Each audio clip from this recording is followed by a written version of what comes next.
Okay, guys. So first of all, you have to go to the road, go to applications and find the road central, download the version, select the version.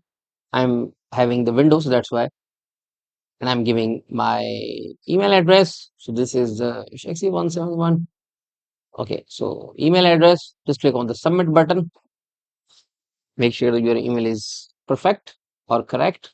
Once you submit the button, so as you can see, the system is showing you that you have to download this particular version. Just click on this one.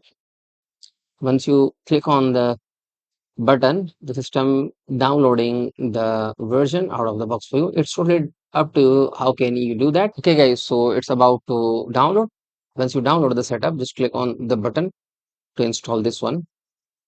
Okay, so click on the next, accept terms, next, install, and wait for a few seconds. Once we install the setup, just click on the finish button, or just click on the checkbox and click on the finish button. When you click on the finish button, the software appears and we're gonna update the transmitter. I have already connected the transmitter with my cable, type C cable. So that's why it's showing me the update. Just click on the update button. Now it's showing, are you sure? Just click on the yes button.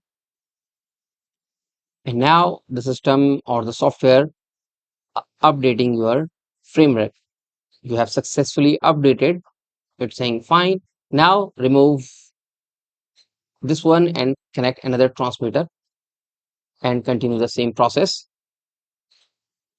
Fine. Now you have to connect the receiver. So this is the receiver. Just click on the update button. It's showing you this warning. I'm saying continue anywhere or I'm going to back and then clicking the same button. It's now updating the firmware. So you have successfully updated the firmware